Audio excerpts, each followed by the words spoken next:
Well, welcome. We're very happy to have you all here with us. Uh, I know it's coming to the end, but this is a really important and powerful group that we're going to be talking about today, crossing bridges among sectors and institutions. I have been very involved in kind of developing this program, and as we talked about each of the sessions and kind of decided, who would be the moderator, who would be on the panels, one of the things as we were going through these, I said, I want to moderate this one. And I have to admit, I was very excited, the fact that we were going to have this discussion, because I do think it is powerful and we don't talk about it enough. Oh, thank you. So for me particularly, I have a bunch of different hats. I'm a lawyer, but I'm also a business professor, and then I'm also Director of Communications of G20 Interfaith Forum. And with each one of those hats, the power of this concept of localization, or looking at how do you deal with the different, when we talk about globalization, how do we deal with the local? And I think that's going to be a powerful discussion.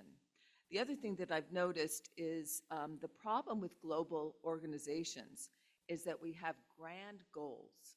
We have these big, huge things that we want to change in the world. But we also have to change things locally. The individual versus the collective is very much a part of what we're going to be talking about. If I'm working in a certain country in Africa and then I move to Southeast Asia, we're going to be dealing with different laws. We're going to be dealing with different cultures, not to mention all of the different languages, especially at the local level in Africa or Southeast Asia. In terms of the languages, you might be talking 100 different languages in terms of what's happening at the local level. So the main question that I'm hoping we're going to tackle is, how can the benefits of a global perspective be better linked to local knowledge and leadership? And so that's kind of the theme that I hope that we will kind of talk about. We're going to have these four wonderful panelists. Each one will kind of introduce their ideas for about 7 minutes. And then we're really hoping that we'll have a lively discussion. And it's kind of nice that we don't have as many people, because I think we'll really be able to open things up at the end of this. So the first thing that, first person that's going to be talking, we'll have Maurice Bloem, who's President and CEO of Joint Learning Initiative, and he will speak to us first. Yeah, thank you, Marianne. Yeah, welcome everybody. I have 7 minutes, right? So I thought, okay, then in 7 minutes. So I will talk about my organization's role in bridging institutions, the need for evidence-based approaches, strategic religious engagement and policy successes, rethinking global versus local knowledge exchange, embracing difficult conversations and change. Point 6, inner development goals, and 7 is put the ducky down. So, and if you don't remember all those 7 points, I hope at least you remember point number 7. That's about the ducky. So indeed, I work at the moment for JLI. I'm the interim president CEO, as Marianne said, but I'm also the Chief Sustainability and Impact Officer of an organization called Church World Service. What I would like to do is really focus today on that supporting local knowledge economies is not just important, but it is really essential. So a joint learning initiative and the faith and local communities, we have worked very hard to bridge the gap between institutions by connecting policy, research and practice through our learning hubs around the world. These hubs are crucial in highlighting regional perspectives, offering models like the Faith Engagement Initiative that showcase the role of local religious actors and country-level evidence. And we have Mohammed here, who's part of one of the hubs, so during discussions we will hear from him, I'm 100% sure about that. By emphasizing these regional perspectives, we demonstrate how local voices and actions can shape policies and practice that are both relevant and effective. One of the significant changes we face, challenges we face, is the gap in translating religious engagement research into actionable policy and practice. We've made progress, particularly in integrating faith-based approaches into broader development agendas, but there is still a lot of work to be done.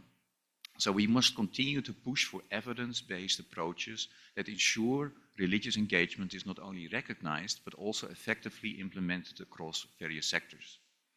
So I would like to take a moment, and Peter will talk about this, but to congratulate Peter as well as the team at USAID on the successful launch of the Strategic Religious Engagement, the SRE policy. It's really important that they came out with that. And it's a testament to the importance of integrating religious perspectives into development work. At JLI, we have contributed to defining what effective religious engagement looks like. For example, in our collaboration with FPCC, the Faith for Positive Change for Children. That's a collaboration of UNICEF, Religions for Peace, and JLI. At the local level, organizations like Arigato are also involved. And that's really a prime example of success in the area.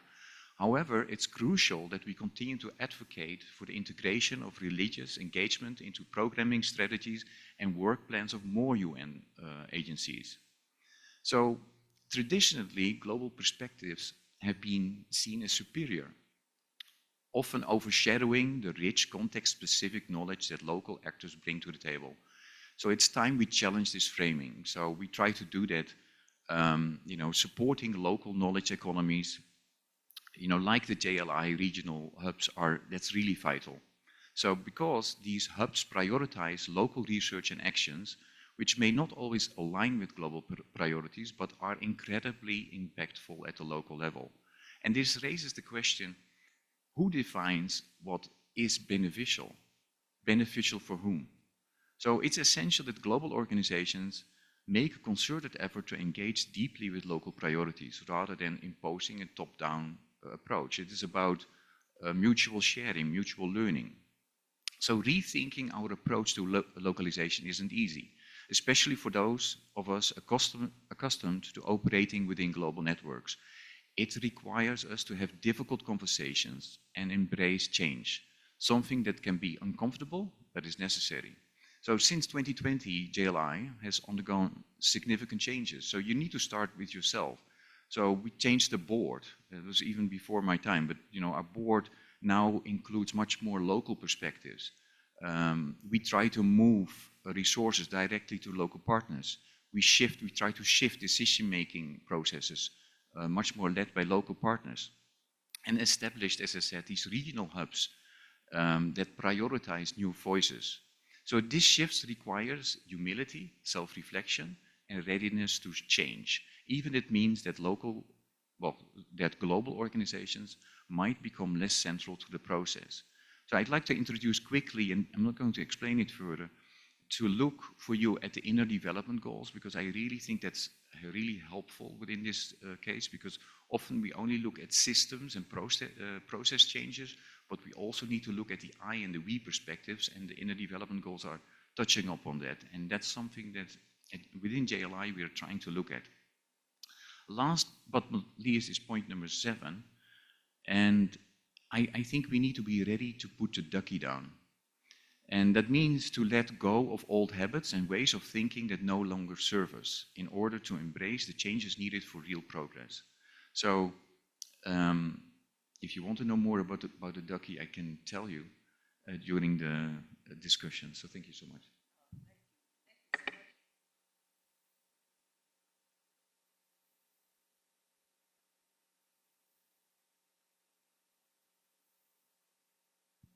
Those 7 points were so powerful. I think all of us will take them and hopefully develop them more in our discussion today.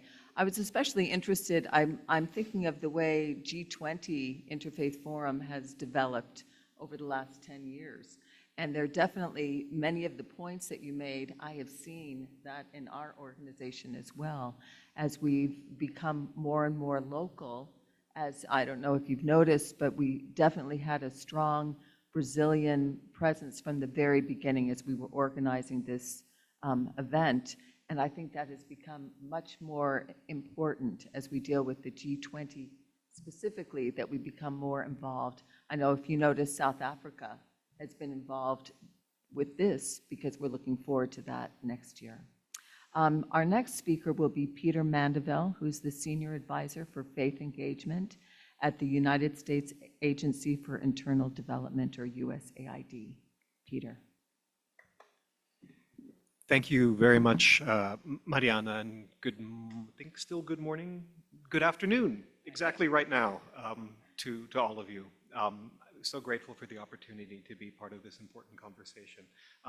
Maurice, thank you so much for your kind words about USAID's Strategic Religious Engagement Policy, launched almost exactly 1 year ago. So we're coming up on the 1-year anniversary, and I look forward to the opportunity to share a little bit with all of you about how we're going about the implementation of that policy. The mandate of my role is very much tied to taking the words of this policy and turning it into real things in the world. This theme of localization obviously is central to the conversation that we're having today.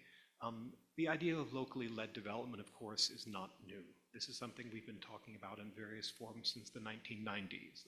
I think we're right now going through, at least the second, if not the third coming of localization to development discourse and practice. But it's difficult to work at a place like USAID right now and not note the pervasiveness with which ideas of localization inform every aspect of what we do. So I do think that even though the idea is not new, at USAID, we have tried to be much more intentional, deliberative, and comprehensive in terms of how we reflect this ethos and this approach into our work. USAID's approach to localization kind of has 3 central components, and I'll touch on each of them briefly and then dwell for a little bit longer, and I realize I don't have long, so by a little bit longer I mean 1 minute rather than 30 seconds, on that aspect of it which is perhaps most relevant to faith-based partnerships. At one level, localization is about moving more resources directly to local and often faith-based organizations through our acquisition, award, and procurement mechanisms. As many of you are aware, so much of the money that USAID moves around the world is often initially given to large, corporate development contractors, often in the Washington, D.C. area, as the prime awardees, and they then make sub-grants and sub-awards to various entities down sort of a food chain. We're trying now, and have committed to specific goals in terms of the percentage of our funding that will go directly to local organizations rather than through these intermediaries. That's dimension 1. Second dimension relates very much to trying to streamline the often, we will be the first to admit, very complicated and onerous processes and technical requirements associated with working with USAID. One of the reasons we end up working through these kind of quasi-corporate entities is because they simply have the familiarity, the understanding, and the capacity to meet the very demanding and specific compliance and regulatory requirements associated with receiving US federal assistance. We're trying to streamline those and to also create resources that will help sort of meso-level and eventually smaller local organizations be able to kind of do business directly with us, rather than having to kind of always be towards the lower end of that feeding chain, in a sense. The third component of localization, I think this is the one that's most important, and it connects, Marianna, to the point you were just making about the ethos that has pervaded this particular meeting of the IF20 with the strong Brazilian presence, right? And the fact that every issue we've put on the agenda, we've also heard through a Brazilian lens, right? And it's that idea that locally led development isn't just about getting money directly to local organizations or increasing their capacity to work with us. It's also about making sure that when we go about defining development objectives for a particular country, when we go about designing activities, projects, and programs designed to meet those challenges, that we have local voices in that process at every single point of what we call the program cycle. And I think in some ways that's the hardest part, because like a large bureaucratic entity, we depend on standard operating procedures. There are often standard kinds of playbooks that we use for addressing certain kinds of issues and sectors in the work that we do. And it means us having to unlearn aspects of that and to make ourselves open to being told that what USAID from the vantage point of Washington, or even from a USAID mission in a country, might see or define as the priority for a given local community is not the way that that same community views that issue or challenge. I think that's where the faith-based partnerships components become very important. We always talk about the ways in which faith-based partners often enjoy unique trust within their communities. And this is why they're often such valuable partners when it comes to humanitarian work, when it comes to programs and sectors where the ability to work with segments of a population or community that might naturally and appropriately be wary of a large donor like USAID coming in, the ability to work in partnership with faith-based organizations to bring the benefits that we are able to that wider population is crucial. But religious organizations are so trusted because they are themselves often repositories of the histories, the cultures, the norms of those communities. And in that sense, faith-based organizations, I think, are crucial partners for us in that element of localization that involves making sure that our programs reflect the wisdom, the needs, priorities, and experiences of those communities. The final point that I want to touch on very briefly is a little bit counterintuitive in that it focuses on something that we see as a pathway to greater localization that involves going up rather than down. And that's the idea that if we can use USAID's leadership in the area of faith-based organization, the policy that Maurice mentioned represents the first time that any US federal government agency has developed and released a full policy to explain why it partners with faith-based organizations and how we do it. If we can work in tandem with other bilateral and multilateral global development agencies and donors to develop a common approach to localization through faith-based partnerships, then I think we actually have a significant opportunity to scale localization, in a sense, going up in order to go down. And I'll leave it at that. Thank you.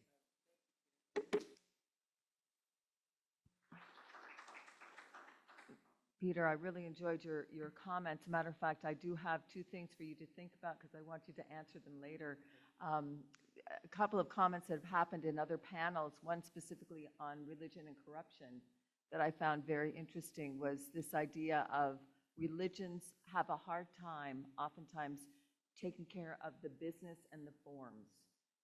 They don't have the things that they need to make sure that they have the way of showing where the money goes. Instead, they just give it freely to those in need, but they also need to, especially in an organization like USAID, you need to show where it's going. And if you're not, that can be corruption. And so how do we make and this is, I'm just giving you some time for thought, how do we improve the form process? Because that was another question that came out previous, is that oftentimes religious organizations, faith organizations, they have the passion, they have the opportunity to help in the local level, but to have the acumen in business and also the ability to take care of all of those forms. There are so many of them. Because I just love the concepts that you were saying of the changes that you're trying to make. And so those are just two very practical questions that I have. The next person we'll have talking is Doug Fountain. He works with Christian Connections to International Health. Yeah, thank you very much. I appreciate the time, and let me just start my own timer. You're keeping time, aren't you? So I'm going to still do that so that I don't lose track of where I am. Thank you. Great. So yeah, thank you for the opportunity to speak today. This is a very exciting time, and we've already surfaced a couple of important things, including the faith engagement strategy, strategic religious engagement that USAID has put out, and all of their terrific work on localization and locally led development. I wish at this exciting time that other donors in the world were also picking up on the same themes. U.S. seems to be leading on some of the thinking on that, and we're grateful for that. CCIH is a global network with 120 organizations that work in over 90 countries. Half of our members are purely local organizations. Half of them are international organizations that work alongside them.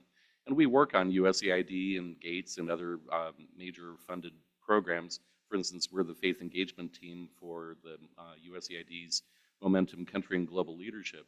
Here's the point. I spend a lot of time actually asking local partners what's working and what's not in localization. What's making locally led development actually succeed? In the past 24 months, I've been in 6 countries and talked with a handful of leaders of major institutions, local institutions, to try to suss this out. And I'll tell one brief story. I was in the office of one of our member countries in Rwanda, and I asked the country director of this international organization, what's your typical week like? And he said, you mean apart from just doing emails? And I said, yes. He said, half of my life is spent living up to what donors expect me to do. The other half is I go meet with the local church and I say, you know, this donor program is going to end. What do you want to happen after this donor program ends? What do you want to have happen? And that conversation is an authentic, true local conversation that means that local authorities are going to have to take up some initiative. We are really learning a lot from the experience of our local partners, and I'll tell a couple of other brief anecdotes. One is that we hear a lot about the major emphasis that the donors have on creating a soft-funded team that will implement a program in a country. There will be a chief of party and a soft-funded team. And so that accomplishes the goal of getting the work done, but it doesn't build innate or lasting capacity within the organization. And this is a whole new dimension of thinking about locally led development that I had never thought about, of structural limitation that comes from the nature of contracting. The other anecdote that I would say is we spend a lot of time advocating for locally led development with the US Congress. And in several meetings with members of Congress and senators and Congress people, the conversation around localization comes down to 3 concerns that they have: financial risk, performance risk, reputation risk. What is the risk that, you know, there's this almost implicit assumption that local organizations will misspend money. If you give money to them, they will misspend. So I actually had the conversation to say, name the top 3 crises that you are aware of over the past 3 or 5 years in financial management. And every one of them was an INGO, an international NGO-led problem. It was not a locally led problem. So it's a fallacy to think that it's the problem is local. We can work on performance and we can work on reputation. Reputation risk, by the way, is interesting in the faith world. The faith actors actually are a very safe bet for donors to be involved. You actually can accomplish great things. We've defined locally led development. We had to come up with a good definition for it. That locally led development is aligning responsibility for decisions about programs. Get that? Aligning responsibility for decisions about programs with those accountable for the results. I am not accountable for any result that happens with a program in Tanzania. I'm not a Tanzanian health leader. Why would I make decisions about health programs in Tanzania? It makes no sense. So align the responsibility, but put the emphasis on helping encourage impact at scale. This is the other side of the definition in locally led development. Local actors are able to achieve things at scale. A development program is time limited, context limited, scope limited, but a faith actor will actually be able to take something to scale. Emphasis has got to be placed on that. We work a lot on developing and identifying strategies for success, and I've got 3 that I really want to lay out for you. One is we need to build better lists of local partners. There should be a database of people and organizations in each country that get invited to the meetings to be part of the conversation. I'll make a self-serving commercial advertisement for an initiative that we're doing called the Christian Health Asset Mapping Consortium, where we are using the work of 5 leading global networks to try to document the not just the geolocation, but the country location and description of health assets, be that community-based or health facility assets. We're creating lists to help promote partnerships. So build out the lists of local partners. Get them involved and invite them to meetings. Second, recognize and address the new emergence of what I call hybrid INGO local organizations. For this meeting, I tried to come up with a clever way to refer to it, and I'm stuck on hybrid INGO local. I don't know a better way to put it. But the idea is you're seeing local organizations spun off from international. I think one, it's very public that I can talk about, is Catholic Medical Mission Board, one of our great members, in Zambia has fully spun off their Zambian operation to be a fully local operation. They still belong to the Federation of CMMB, but it is a fully intact local organization. Sometimes that is eyed with a bit of suspicion by donors and stakeholders because they assume that's just gaming to be able to qualify for local funding. I don't think that's always the case. Maybe it is in some, but it is an opportunity for growth. Third point, strengthen local, hang on, see there's my timer. Strengthen local network support for localization. Raj Kumar, the head of DevX, has a great line that that networks are the new architecture of development. He says, networks are the new architecture of development. Organizations that can bring together large numbers of local partners to leverage their strength can accomplish a lot. Catherine Marshall has used a word for the faith community, which is potential. I use that word, I love that word. You know, what is the potential of the faith community? I believe local ownership is vital to unlock the potential, but global partnerships can catalyze potential. So it's not an either or, it's got to be a both end. Let's keep those clear and get to work. Thanks, everybody.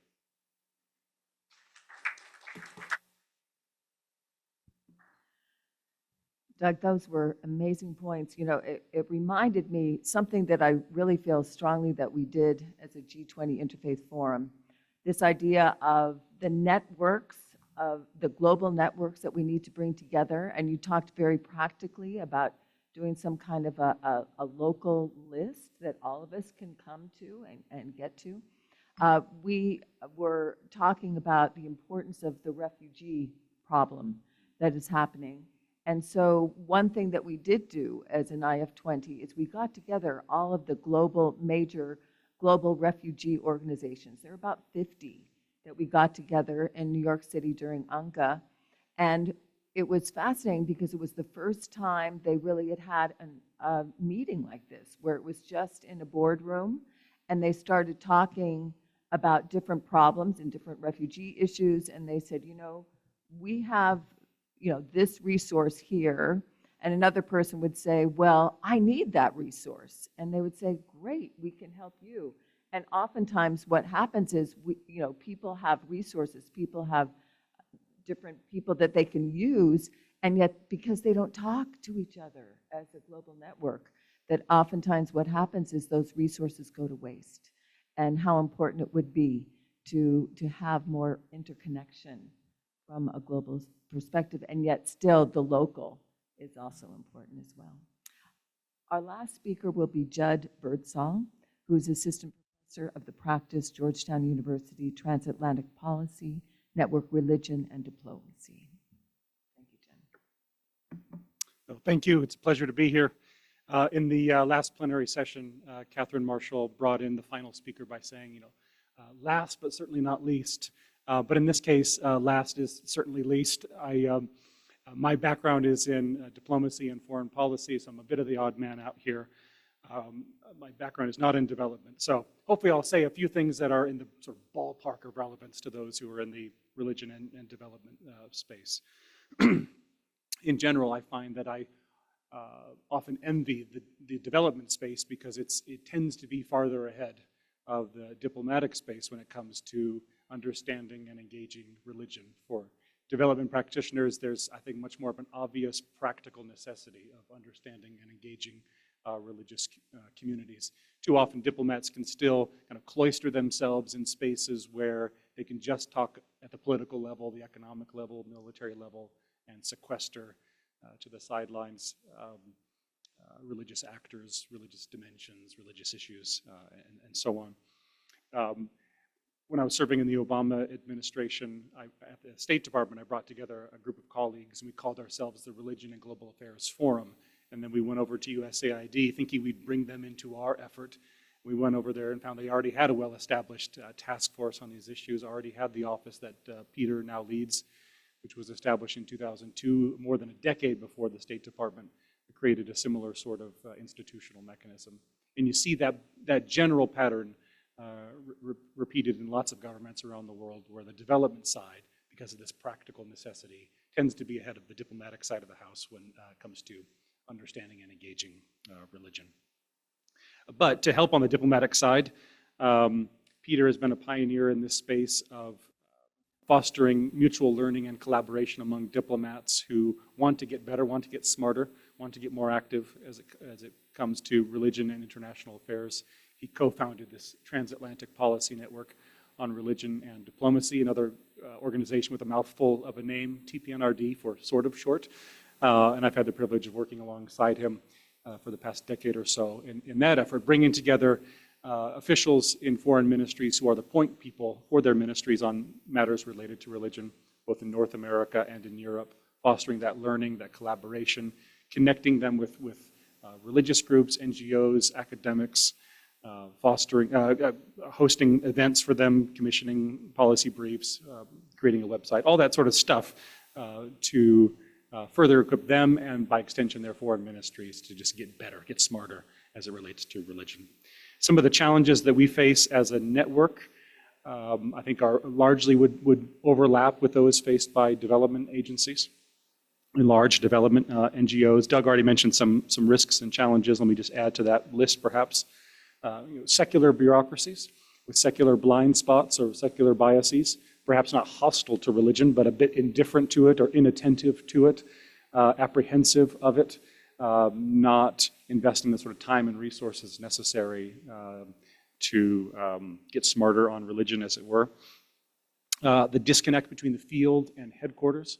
Often at embassies or aid missions abroad, you do have people who are really good on these issues.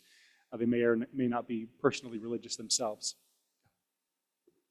Oh, even closer? Oh, sure. Okay. Might be directly connected to whole networks of religious actors in a particular place, but often their knowledge, their connections don't make it back to headquarters. A related challenge is high turnover and loss of institutional memory. So that person or that team that was really keen and really good, they might move on to their next assignment. And those networks, that knowledge often gets lost or dissipates. Overall, big challenge is just bureaucratic inertia. Peter referred to big agencies just operating along standard operating procedures. Bureaucracies try to reduce complexity by just doing the same things they've always done, which sometimes it's fine because that can be efficient, but if they've been doing things the way they've always done and that means being inattentive to religion, then that's a real problem, and shifting a bureaucratic culture can be really difficult, whether it's a big NGO or a government agency. One model that I have found useful in thinking about how to shift big institutions actually comes from a little gimmicky game that American kids play. I don't know if this translates into Portuguese or if any other country does this, but you'll see like a 8-year-old American boy come up to you to give you a high five, and he'll say up high, and you hit his hand to the side, hit his hand, and then down low, and before you can hit it, he pulls it away and says too slow. And for whatever reason, that has stuck in my mind. I think I did that when I was an 8-year-old boy. But when I think about institutions, particularly how to shift a bureaucratic culture, particularly around issues related to religion, religious engagement, I think about those who are up high, the senior decision makers who you want to be champions of this cause or any given cause, or at least not obstacles, and people to the side, leaders of other organizations or academics or think tank experts, anyone outside your organization who can speak into it, and then people who are down low, people who are at the junior level bringing in fresh ideas. If they've been educated in a post 9/11 world, which is much more attentive to religion, they're probably bringing in more religion attentiveness and keenness for religious engagement. And the whole process is too slow, but things can and do change. In the past quarter century or so, we've seen quite significant change at the diplomatic and especially the development level when it comes to attention to religion. I've seen this sort of triangulation happen many times in my career. One that comes to my mind is when Obama was elected. Of course, that's up high. His White House established a advisory council on faith-based engagement of senior religious leaders, of heads of FBOs. So that was to the side. And that advisory group, in order to have the information and insight they needed about the agencies they were going to be advising, they needed to talk to people down low and mid-level. And I was very down low at the time, but talked to that advisory council. They got recommendations to the White House on interreligious engagement, on religion and development, as well as other issues. Helping to sort of fast track those kinds of recommendations much faster than I could have from way down low through the bureaucracy. And one of the reasons I love G20 Interfaith Forum is that you have lots of people who are up high, some down low, lots in the middle, and then just about everyone who's here is for each individual to the side, outside of our own organization. So we're bumping up against all these other ideas, different institutions inside and outside of government that can inform our own way of doing things. We can encounter other best practices, form new partnerships, and help to sort of triangulate that up high to the side, down low. Thank you so much.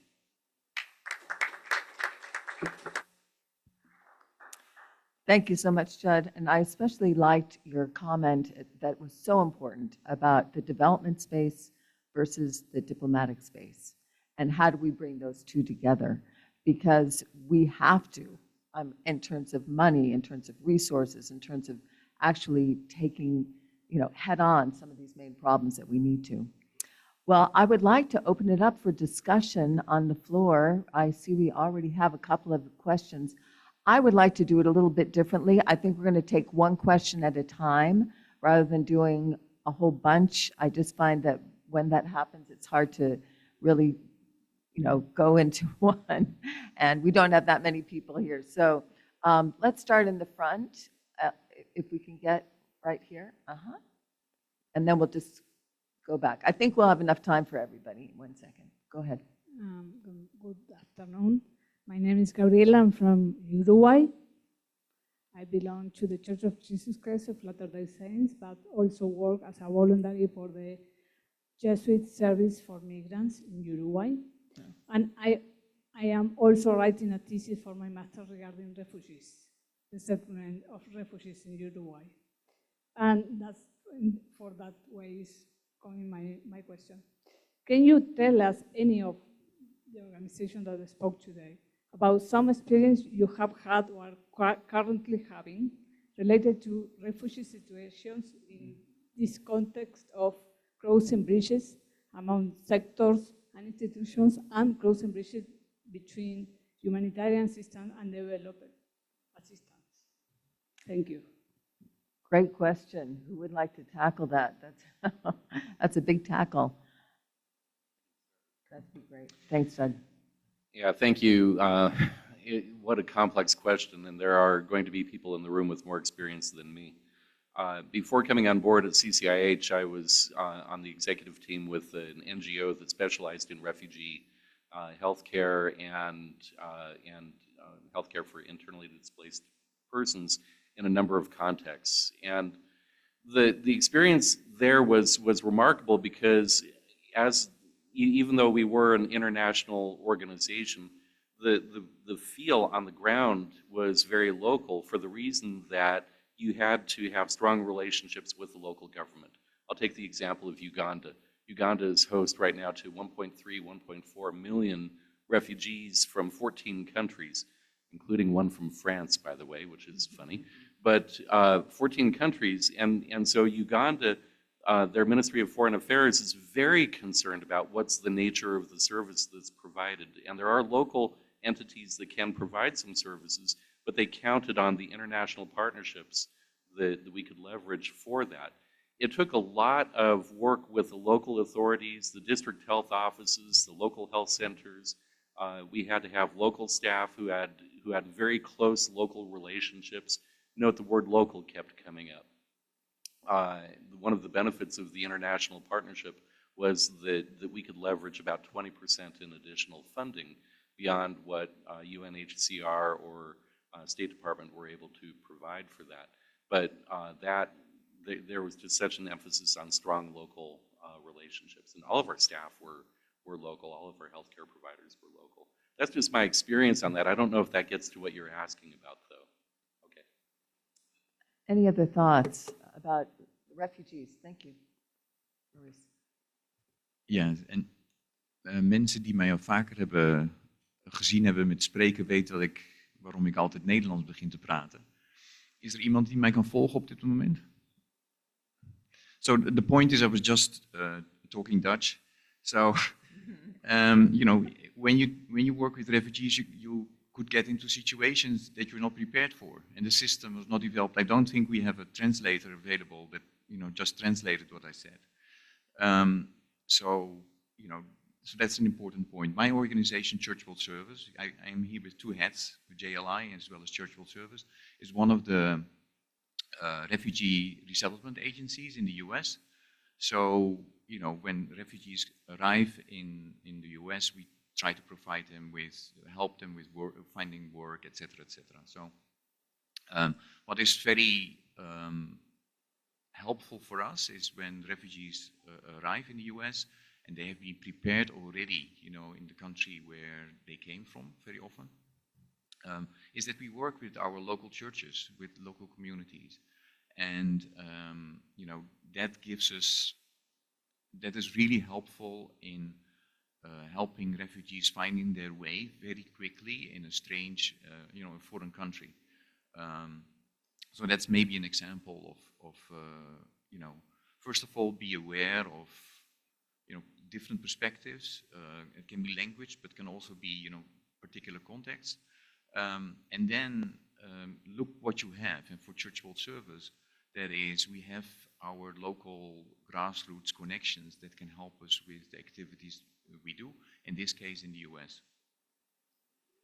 You know, I think that's such an interesting and difficult problem with refugees, in that you're dealing with localization in a different locale. So you're dealing with culture, with language, with all these different things, but they're not in their home country, they're not in their home locale, and so you have to deal with that very real wherever they are. And so that means bringing in the locale into a different localization problem, which is so difficult. Let's do a couple more questions, if we want to, over here on this side. Hello, everybody. This is Dr. Muhammad Abu Hilal. I'm a psychiatrist by profession, and also I have a Master in Business Administration, PMB, and Program Management qualification. I'm saying that because I want to say that I am maybe one of the few who has privileges to be local, leading small organization, going inside to the camps, and also coming to such a big conference to hear and talk. So this gives me actually wide perspective, and I want to talk from the ground what is in our situation. So I'm Syrian refugee in Turkey, but we work cross-border to northwest Syria. There is difficulty in faith issue, where our context, as you know, there was an ISIS, right? So it is difficult to talk about faith without being labeled, right? And sometimes, if I talk about we want to do something about faith, you can be labeled, and some of your competitors will go to donors and say he's Islamic, right? And this is enough to be excluded from support.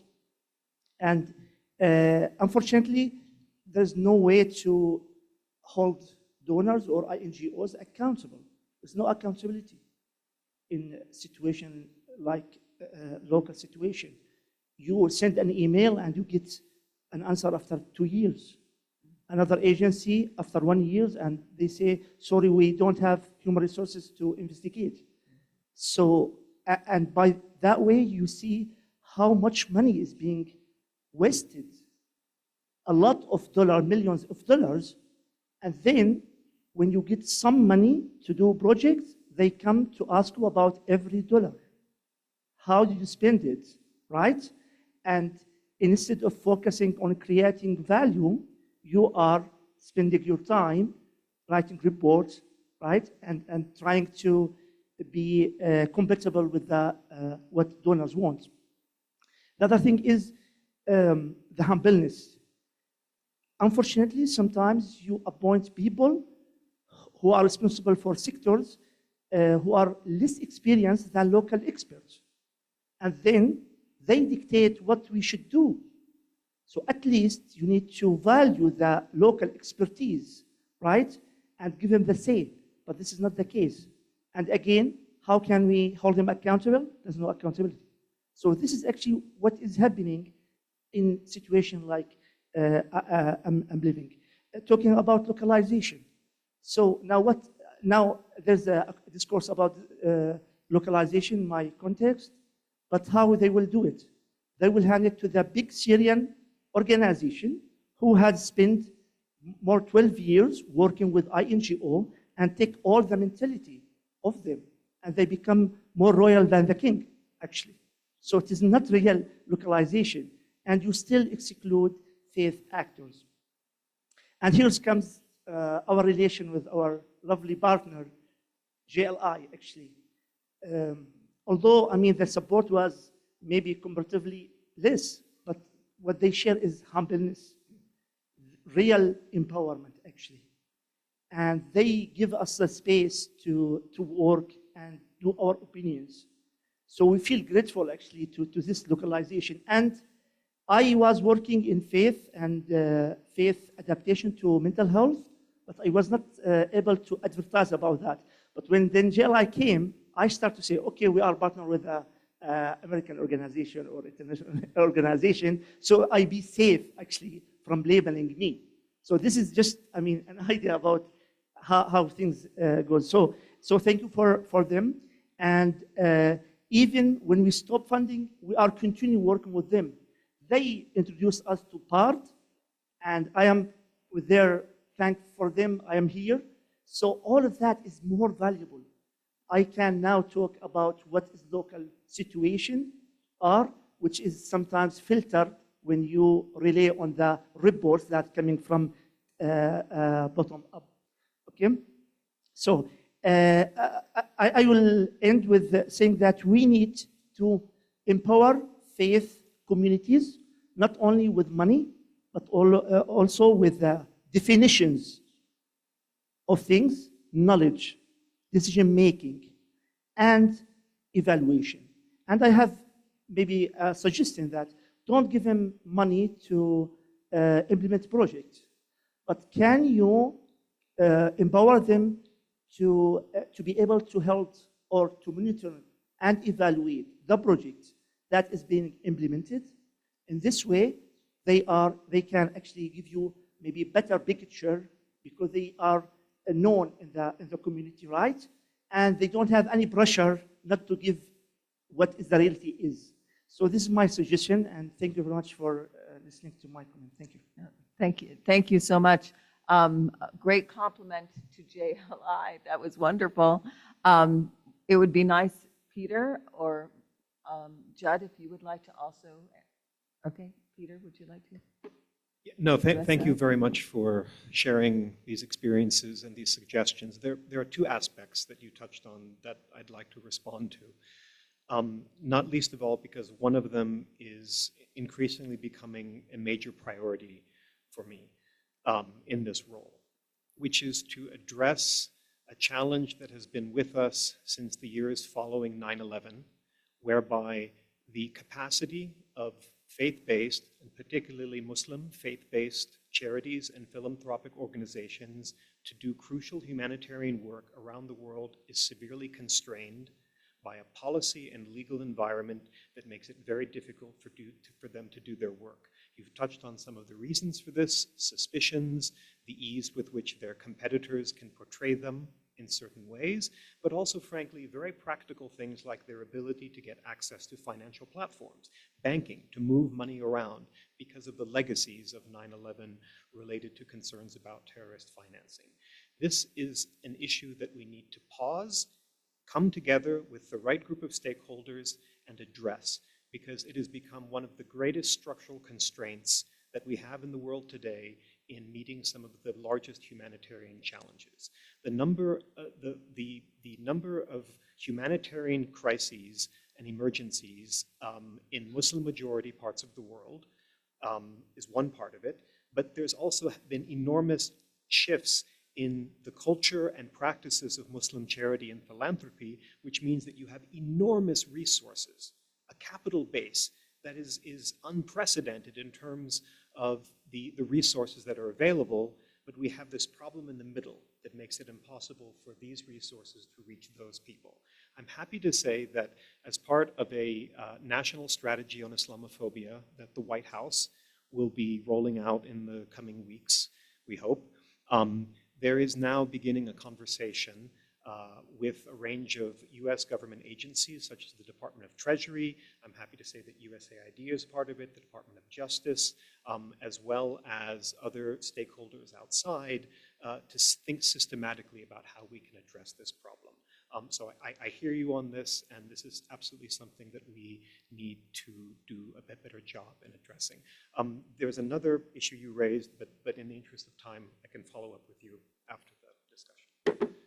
Thank you. What we'll do, we have about 20 minutes, and so all the people that have their hands raised, let's just let all of you have a moment, and then we'll let everybody answer them. So please let everybody have an opportunity up here in front, if you would go to those two, and then we'll go to the woman in the back.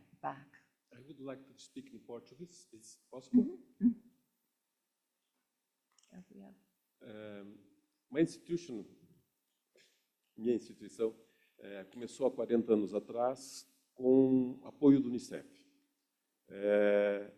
E com o apoio do Unicef, nós chegamos a acompanhar hoje 300 mil crianças em 40% dos municípios brasileiros. E essa experiência, o que aconteceu? Em 83, 8 anos depois, nós conseguimos fazer que o governo reproduzisse, não os agentes comunitários de saúde voluntários, mas pagos. Também fomos os primeiros a introduzir os cartões de acompanhamento gráfico e outras iniciativas. O que me chama a atenção e gostaria de perguntar para vocês é o seguinte: com essa confiança que recebemos inicialmente do Unicef, com um orçamento de 3 milhões de dólares que temos todo ano do Ministério da Saúde, a gente conseguiu desenvolver uma tecnologia muito grande que a gente repassa ao governo como precursor de políticas públicas. Mas, na hora de passar isso para outros países onde atuamos, Bolívia, Peru, por exemplo, Guiné-Bissau e Moçambique, essa tecnologia a gente não consegue passar porque o governo brasileiro não consegue pagar, porque é fora do país, e, ao mesmo tempo, a nossa instituição do Brasil fica assim, puxa, mas eu vou investir para outros governos, também tem essa dificuldade. Então, a primeira questão, eu achei muito interessante a forma que o Unicef fez de criar o potencial, e um potencial muito forte, que serviu de exemplo para o governo brasileiro. Mas se a gente conseguisse ter um apoio para transformar essa tecnologia que foi aprendida aqui no Brasil para outros países, seria de um grande ganho. Para você ter uma ideia, hoje a gente testa tudo por aplicativo, envia recursos por aplicativo e conseguiu convencer as instituições de controle do governo, Tribunal de Contas, Controladoria Geral da União, de usar o nosso método, e o próprio Ministério do Planejamento usa a nossa experiência para depois passar para outros órgãos do próprio governo. Então, algo que as instituições religiosas, no caso a nossa ligada à Igreja Católica, pela credibilidade, tem um espaço de testar, mas esse teste também não pode ser feito para o governo para ganhar escala, mas fica muito rápido depois que a gente testou, junto com universidades, deles colocarem que a gente atende a 1% das crianças. para atingir os outros 99%, eu preciso do canhão, que é o governo, e precisa ser feito. Obrigado. Thank you. Let's take the other two questions here, and then in the back. Meu nome é Roberto, eu coordeno 7.000 organizações, entidades da sociedade civil, né? ONGs, são 7.000 ativas. Assumimos agora há pouco tempo e com um desafio muito grande de trabalhar aqui o Cerrado e a Amazônia, entrar na Amazônia, inclusive a Amazônia continental também, ou seja, florestas tropicais, que não é só a América do Sul, para servir de laboratório, de validar laboratório. Mas uma coisa de tal tamanho, de tal envergadura, que eu vim para esse evento na expectativa, também sou da URI, sou da governança da URI, que é a maior organização interreligiosa do mundo, com assento na ONU. Juntamos a URI com a nossa confederação de ONGs. Aqui temos o nome de OCIPs, que são ONGs com muito mais musculatura, envergadura jurídica e legal, para acessar recursos públicos.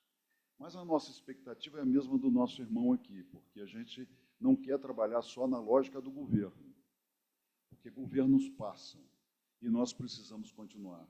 E nós temos um nível de exclusão, né, de milhões, sei lá, bilhões, que nós precisamos criar algum modelo. A visão que eu trago é uma visão geopolítica e estratégica, de como formar coalizões. O Doug, né, Fontaine, falou sobre networking, falou sobre redes.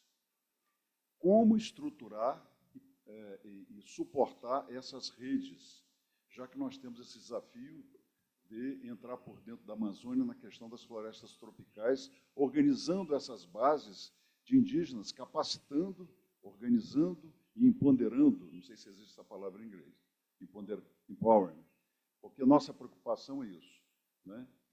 Eles são os excluídos, exatamente eles, os afrodescendentes, os indígenas, as populações originárias tradicionais, que nos preocupam, é a nossa maior preocupação.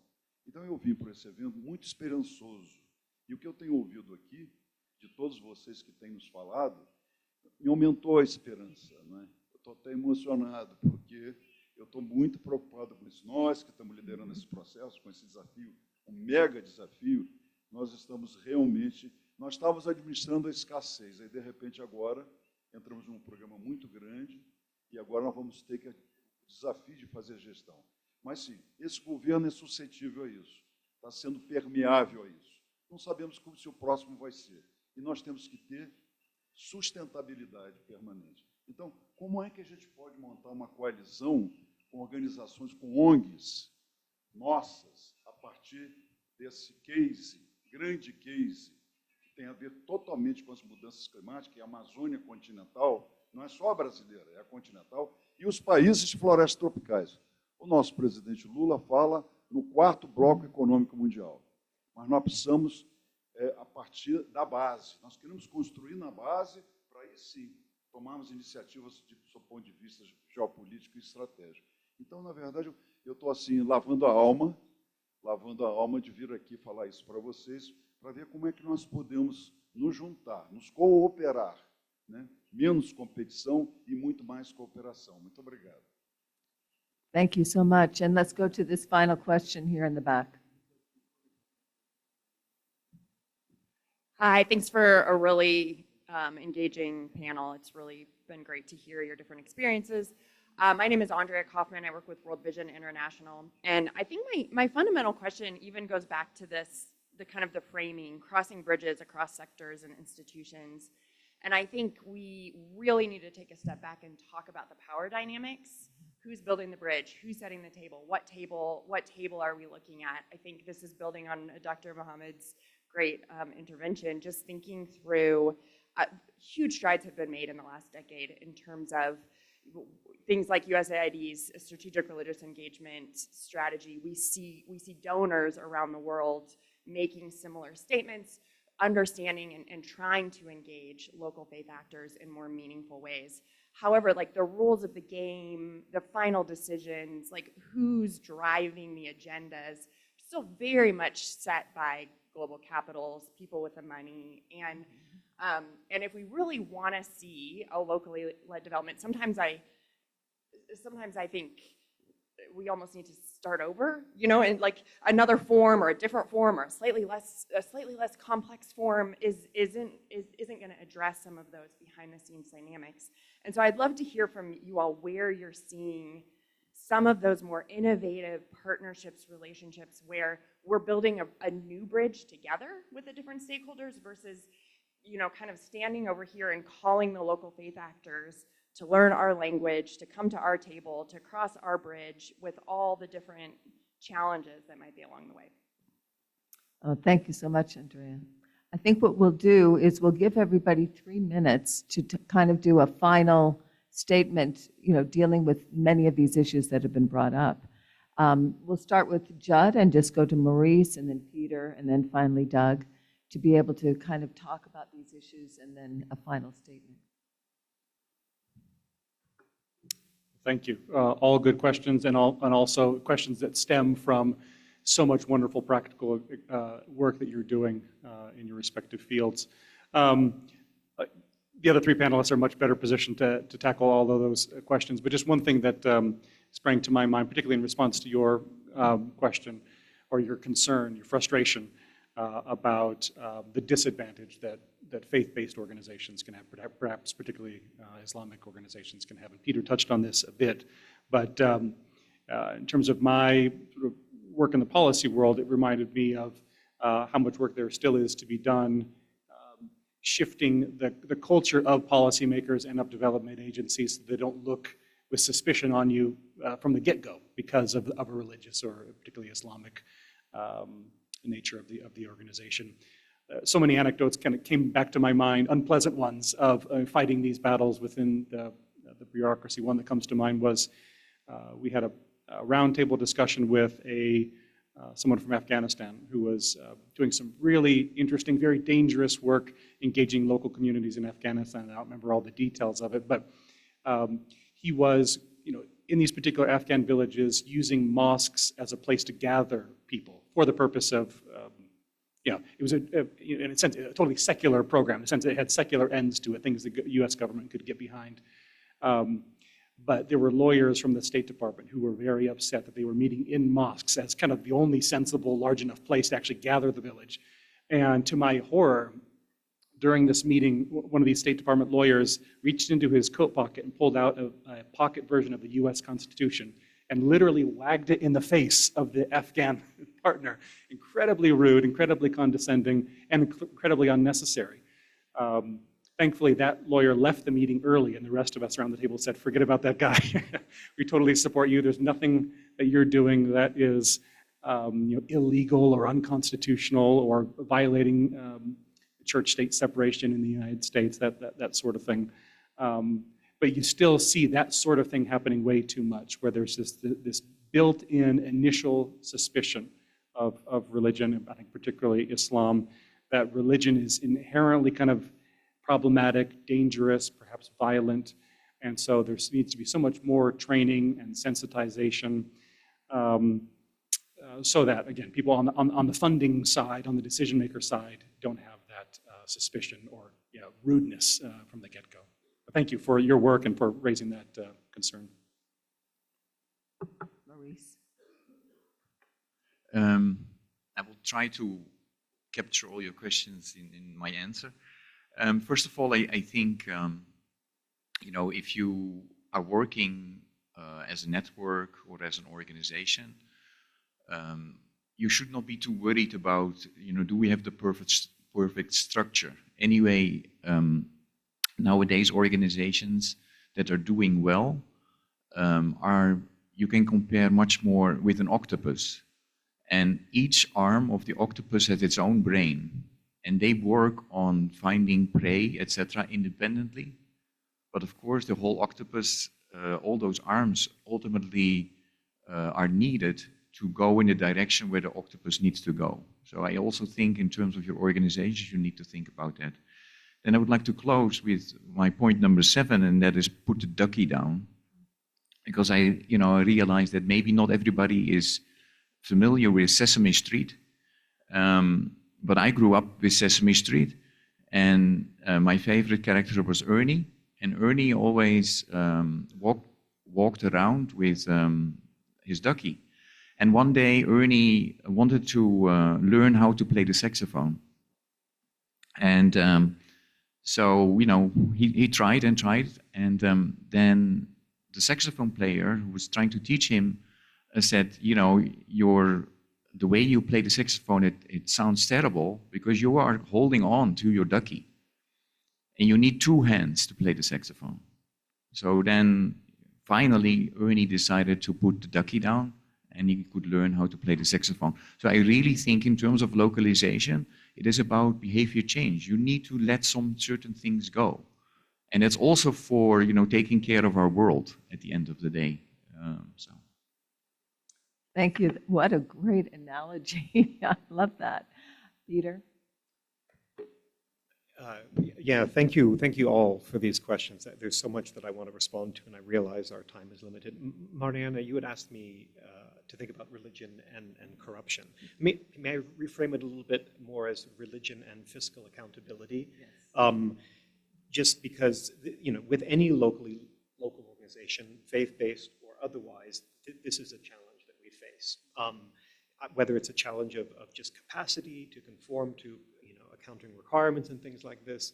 And this is where I think there's such an incredibly important role for the kinds of networks that Doug is talking about. Those intermediary organizations, that have the ability to help enhance and build capacity within local organizations to attend to those dimensions of the work. I recently encountered a wonderful example of the inversion of the usual feeding chain that I referred to earlier. You can count on one hand the number of, again, semi-corporate development contractors that implement the majority of USAID programs as prime award recipients on like two hands. One of them is an organization called FHI 360. They do fantastic work. They are usually a prime, and they then pass sub-awards and contracts on to middle and lower level organizations. USAID in Indonesia is partnering with the mass Muslim organization Muhammadiyah on an initiative focused on tuberculosis prevention, taking advantage of the network of several hundred hospitals that Muhammadiyah runs all over the world. It's just really unique resource for us. We would not be able to do this work without that amazing network of hospitals. At the same time, those hospitals provide frontline medical care. Their own internal systems aren't configured to necessarily capture the kind of data that's being asked for in USAID reporting requirements. And so in this case, Muhammadiyah has subcontracted to FHI 360. So FHI 360 is the sub-partner to help attend to that dimension of the program. You had asked about possible innovation frontiers for doing this work. I think the next level of this is about recognizing that, yes, while there are local faith-based organizations that will continue to be implementing partners in the sense that they receive funding from the likes of USAID or other donor agencies, there are also in the world today many faith-based entities that don't need funding. They have their own resources. They have their own enormous capacities as well. And they want to work with us by bringing their resources and priorities alongside ours, right? So that partnership then starts to look more like a memorandum of agreement and cooperation whereby USAID and some faith-based entity, and these then become public-private partnerships of the sorts, decide to work together and scale impact that way. Now, I'm kind of obsessed with it. And so I will say it again, I think there's enormous capacity in the domain of Muslim philanthropy. If we could create the right partnership frameworks that would be able to bring the tremendous capacity that's now been built up through changes in the way that young, upwardly mobile, middle-class Muslims understand their obligations with respect to zakat and sadaqah, if you create the platform that allows those resources and priorities to be brought alongside those of, say, the World Food Program, right, the impact you can have through that is amazing. And so I think that's sort of the new frontier. Finally, Doug, to your point about the hybrid local, international local, it's an issue we wrestle with in USAID when it comes to the challenge of literally taking account of whether we're making progress on our goals of making, more local grants. Because we have this internal debate about, when we give a grant to, say, a local affiliate, even if spun off and fairly independent of, say, Catholic Relief Services, an entity that still maintains a relationship with and is still able to varying degrees tap into the resources of the mothership, as it were, does that count as local or not? Some at USAID say it does, others it doesn't, and so we're kind of wrestling with that. Finally, your point about lists of local partners. When I arrived at USAID in this position, first week, the first thing I asked our team for was a list of all of USAID's faith-based partnerships. And the team said, well, we don't have that. I said, what do you mean we don't have that? How can we not have that? And the answer, when I understood it, was perfectly reasonable. USAID, by law, is not allowed to distinguish between faith-based and non-faith-based partners. We literally don't keep data on that. There's no flag in our database of partnerships that indicates whether a partner is faith-based or not. We know anecdotally that many of them are, but we can't provide a comprehensive list of that. I think this question becomes more relevant, and where we're most trying to work on it is actually at the country level. So one of the things we're developing is a tool that we call the Religion and Development Landscape Analysis.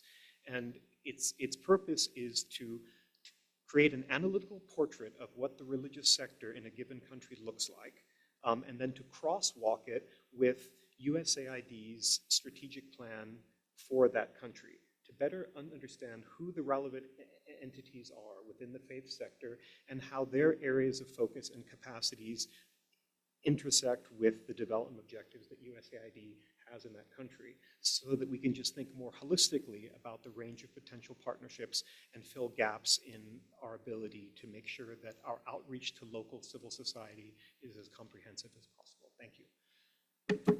Thank you so much, Peter. And finally, Doug. I'm kind of blown away by that. Thank you. That's fresh news for me, and it's exactly the type of thing that we've been hoping to see. I am just full of anecdotes, and when you speak about not having the data about what's a faith-based entity, coincidentally, we did some data analysis of the WHO keeps a master facility list of health facilities. We looked at 98,000 health facilities across Africa and used their data for flags about what are faith-based organizations. And because some countries don't have that flag, there are countries like Uganda, Cameroon, Liberia, that according to the WHO have zero faith-based health activity, simply because they have bad data that are being fed into the WHO. So when we say, hey, you should pay attention to the faith sector, they say, well, that's a few thousand, here or there, a few countries. No, it's much more. So getting good data is really important. I love this conversation, the whole tenor of everything. And I want to start by recognizing Andrea's question about the power dynamic, because it's the most difficult part of this. And one of those anecdotes that I lean on was a conversation that I don't think I was meant to hear, but it was a quiet conversation where somebody who is a leader in a development organization said the following words: if you want to achieve the sustainable development goals, don't localize development. You need to put it all into the hands of global development actors if you want to achieve the sustainable development goals. And I thought, that's just wrong. It's wrong at every level. We can achieve more by working through the local actors. We need to keep our focus on that. They're the ones who will get to scale. And that's what we always have to come back to, is what is scale? How do we achieve scale? And now, to the point, if we can do that by subcontracting with global actors, that's great. That's how we should look at it. The definition that we use is aligning responsibility with those who are accountable for the results, then you can actually do that. Now, unfortunately, I know of other examples where an international partner was brought in to provide training and got to best and final stage at a USAID thing, and the international partner was kicked out. The local partner had wanted an international partner to provide the training, but they were forced because of the need to count dollars a certain way, they were forced out. That's unfortunate. But those are growing pains. We're going to get through that. I'm grateful. Peter leaned over because I forgot to bring my translation. So when the questions were coming, I had my very poor Google AI-assisted translation telling me what the questions or what the statements were. And I will not tell you what gibberish was coming from this. But Peter leaned over to say something about the question was the best practices for forming networks. And I really want to hit something in that. Again, Raj Kumar, at the same time that he said localization, I'm sorry, I keep getting this wrong. Networks are the new architecture of development. It was in a meeting at UNGA last year, and it was a room full of 150 development experts. And he asked people to stand up and share their definition of a network. He just said, somebody tell me, what is a network? What is the purpose of a network? 150 people in the room, nobody stood up. I was stunned. So I stood up. That's what I do. I stood up and I said, well, I think a network is where multiple people come together. They've got something to share with each other. They're going to share an idea, a strategy. They're going to commit to learning with each other. They're going to achieve a couple of things. One of them is there has to be an economy of scale. By putting one resource with another resource, you accomplish more than what you could have done by the actors working alone. And one of those examples, I learned another anecdote from Ghana, the Christian Health Association of Ghana. In one district of Ghana, they were solving a problem of not enough OBGYNs, obstetricians, gynecologists. And what they realized is they needed one to serve 3 hospitals. And so CHEG, the health network, provided the one to serve 3 hospitals. So each hospital didn't have to have its own part-time person or find its own person. The network created a new benefit. I think there's always going to be learning in a network. And this, I'm going to wrap up all of my comments about localization with this. One of the opportunities when we do localization well is you create new learning at the local level. A network can start to generate lessons, messages that will benefit somebody else. And part of the purpose of the global community is to extract, sorry, that's not a good word, to leverage that learning to benefit in other contexts. If they figure out how to solve a problem in Tanzania and the people in Bangladesh have the same problem, then you take the solution. They may not be able to apply it directly, but they should be able to apply parts of it. And so the global learning community is something that I think local networks will participate in. I give credits, I keep looking back at USAID. USAID is very good at sponsoring local people to participate in global forums. And I think those are important opportunities to get the local voice out there to share. So those are a couple of things, and I'm happy to talk more later about networks. Thanks. Thank you all. This has been such an important group. I wish more people could have heard this discussion. I have learned so much. Just as a final statement, I just want you to know G20 Interfaith Forum, we oftentimes call ourselves the network of networks.